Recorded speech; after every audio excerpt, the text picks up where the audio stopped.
Sejam muito bem-vindos, pessoal, a mais um vídeo. Agradeço mais uma vez vocês por estarem aqui para a gente trocar uma ideia, para a gente bater um papo nesta quinta-feira que finalmente o Palmeiras entra em campo hoje, às 21h30. E ó, o Campeonato Brasileiro voltou ontem, voltou com tudo. A gente teve alguns jogos interessantes, né? E eu vou perguntar uma coisa para vocês. O que se explica de uma equipe que está na lanterna do campeonato, não venceu nenhum jogo, independente de fácil ou difícil, não venceu, e do nada, uma semana depois da chegada do novo técnico e da saída do Tite, faz 3-0 no adversário, com possibilidade de fazer 4-0. Teve um gol que foi anulado. E eu acho assim, que o gol do Cruzeiro que foi anulado porque o juiz falou que teve braço. O adversário fez o gol de braço, bateu no braço do adversário, mas a imagem que mostrou ali da câmera atrás do gol, simplesmente o travessão tá sendo um ponto cego ali. Na minha opinião, aquela imagem lá é inconclusiva. Então, como você não tem como provar o contrário, aquele gol eu acho que tinha que ser validado. Então era para ter sido 4-0 pro Cruzeiro contra o Vitória. Ah, Neto, mas foi contra o Vitória e tal. Mas, galera, o time não tava jogando nada. E se você pegar ali o jogo do Cruzeiro, foi sempre o Cruzeiro fazendo a maioria das projeções, tendo a maioria das oportunidades. Se eu não me engano, a gol mesmo, o Vitória teve uma finalização no jogo todo. A gol mesmo, uma finalização a gol. Uma. Então o Cruzeiro, num esquema de movimentação, até num contexto físico, uma vontade muito maior dos atletas. E aí eu não sei, aí eu acho que entra aquele componente de tipo assim, sabe, vamos derrubar o técnico. Porque não é possível, gente. É uma mudança, não é só de disposição de jogadores, mas é uma mudança de postura também. Pô, por que não tinha essa postura antes? Não venceu um jogo no Campeonato Brasileiro. E aí, do nada, desencanta, né? Técnico novo muda ambiente? Muda.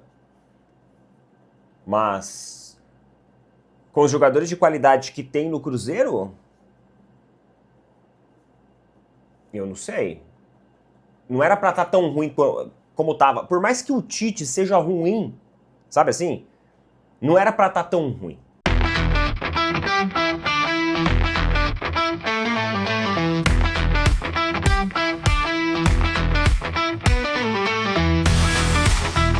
Vamos bater um papo, vamos conversar aqui a respeito do que a gente tem hoje, das informações que a gente tem hoje, bastidor e tudo mais.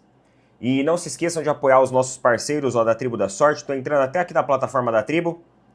Galera, a plataforma da Tribo, esses dias ela passou por uma instabilidade, teve um probleminha técnico lá, mas ela já está de volta, já está tudo certo, tá, com a plataforma. E você tem a dupla cena de Páscoa, 40 milhões de reais, que vai ser agora, ó, no dia 4/4, em homenagem aí à Páscoa. Então a dupla cena de Páscoa recebe esse nome por causa do final de semana de Páscoa e você tem a chance de ficar milionário. E ó, estou colocando um link fixado nos comentários, tem um QR Code que está aparecendo aqui para vocês. Você pode acessar esse link ou o QR Code, vai abrir um chat e pede o cupom lá do canal Opina Porco. Isso porque além dos bolões extremamente baratos, você tem a opção ali que cabe no seu bolso tranquilamente, você ainda tem desconto por ser aqui do Opina Porco, mano. Então se você não conhece ainda a Tribo, não perca tempo e conheça os nossos parceiros aí há 3 anos já, né? Parceiros de longa data, agradeço sempre a confiança da Tribo, plataforma maravilhosa que já premiou muita gente aí, ó, nesses 3 anos que a gente tá aí de parceria. Tribo da Sorte já fez muita gente feliz e além disso, ó, tem Lotomania acumulada, Dia de Sorte acumulada, Loto Fácil acumulada. Tribo da Sorte, pessoal. Tamo junto, dupla cena de Páscoa tá aí. Bem, meus amigos, e o Corinthians, hein? O Corinthians levou uma traulitada do Fluminense. Fluminense Venceu mais um jogo, cara. O Fluminense aí, ó. Classificação do Campeonato Brasileiro é o seguinte: Palmeiras em primeiro, Fluminense em segundo. O Fluminense encostou no Palmeiras, só que o Fluminense tem um jogo a mais. O Palmeiras faz o seu jogo hoje contra o Grêmio, Palmeiras e Grêmio, lá no Allianz. O jogo vai ser no Allianz. E a gente tem uma dúvida pro jogo do Palmeiras, que é a presença do Vitor Roque ou não.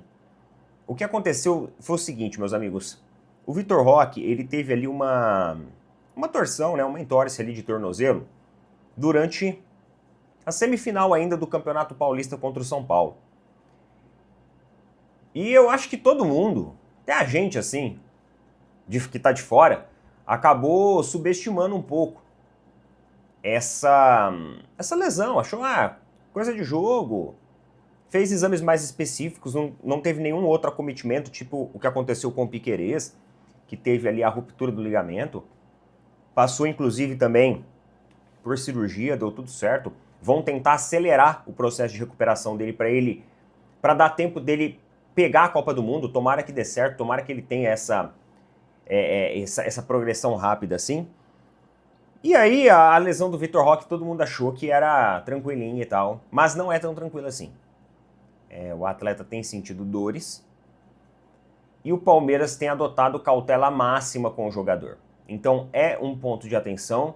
O Vitor Roque, ele tem treinado com um grupo, porém ainda é dúvida. Eu não sei se vocês perceberam, mas nos jogos anteriores o Vitor Roque, ele tá tendo ali uma minutagem muito reduzida.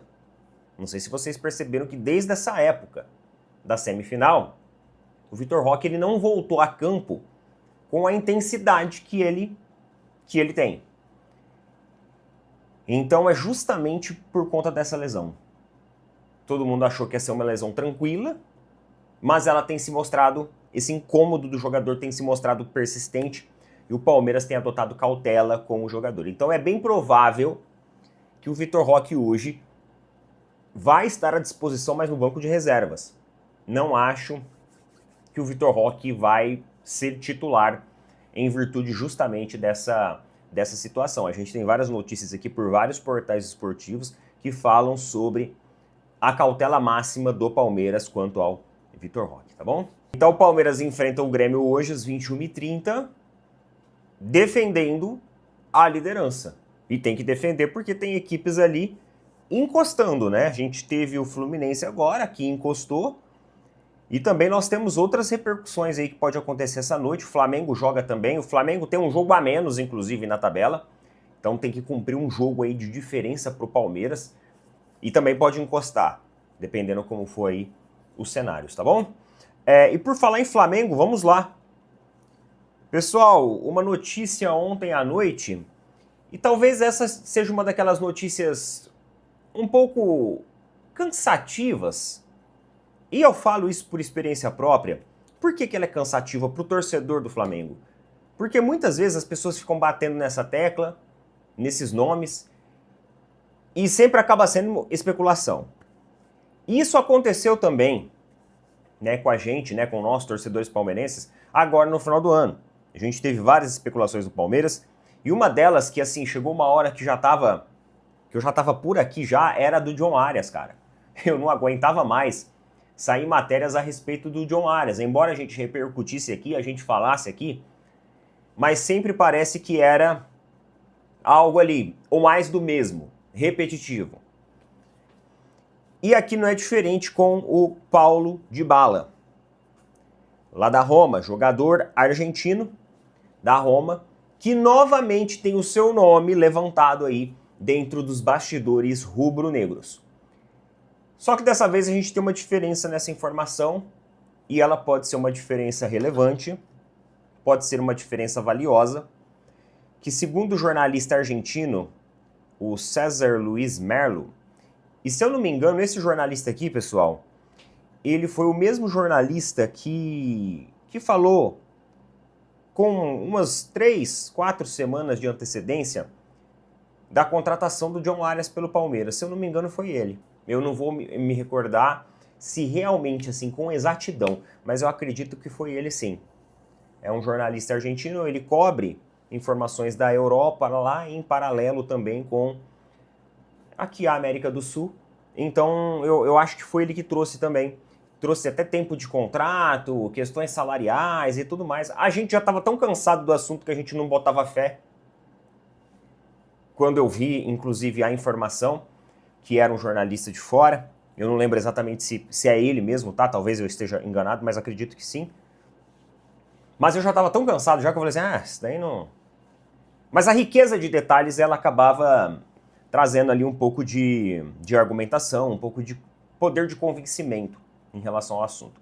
O que o jornalista falou? Ele falou o seguinte, ó. Vamos lá. De acordo com o jornalista, o Flamengo preparou uma proposta de 4 anos de contrato para o ponta argentino, que tem vínculo até junho deste ano. Além disso, o Boca Juniors também quer o jogador. No entanto, o Flamengo é favorito por apresentar melhores condições financeiras na comparação com o seu país vizinho.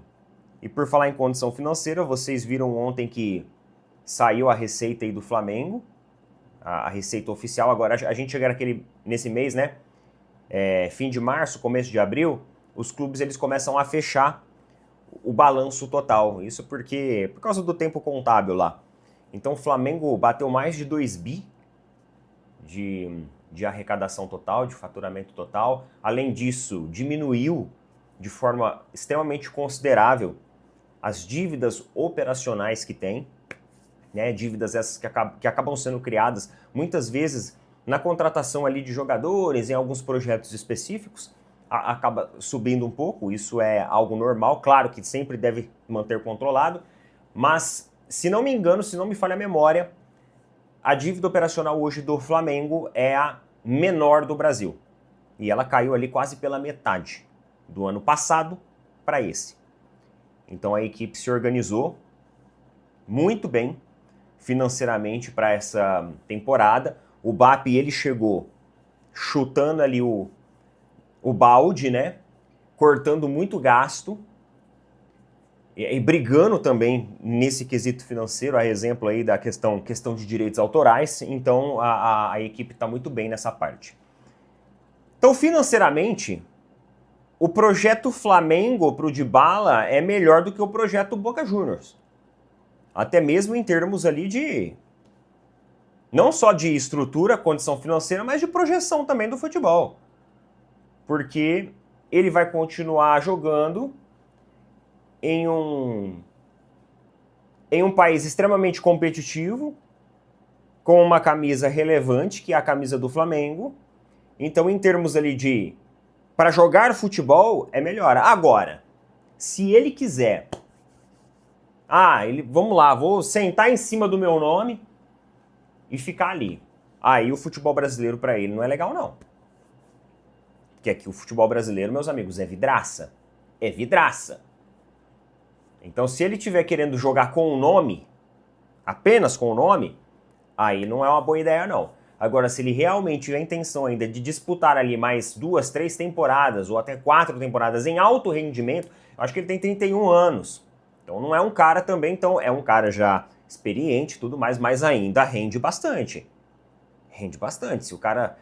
Neto, mas ele fez uma cirurgia recente agora, mas foi uma cirurgia de menisco, pessoal. É diferente de um LCA, de um ligamento cruzado. É uma cirurgia mais tranquila, de recuperação mais tranquila. Mecanicamente falando, ela também não tem os mesmos impactos ali no ligamento cruzado. É diferente. Isso daí ele se recupera tranquilamente e volta de boa. O prognóstico ele é até mais positivo, ele é melhor do que um LCA, por exemplo, e você vê tanto jogador voltando aí com ligamento, né? Os caras às vezes rebentam não só um ligamento, mas tem lesões multiligamentares e conseguem voltar. Então uma cirurgia de menisco ali é bem tranquilo em relação ao ligamento. Bom jogador, hein? É um bom jogador. Tá bom? Coloca aí nas opiniões. Flamengo também entra em campo hoje contra o Bragantino, só que lá em Bragança. Às 21h30. Mesmo horário do jogo do Palmeiras, tá? Desejo para vocês uma excelente quinta-feira. Tamo junto, valeu, falou, até mais.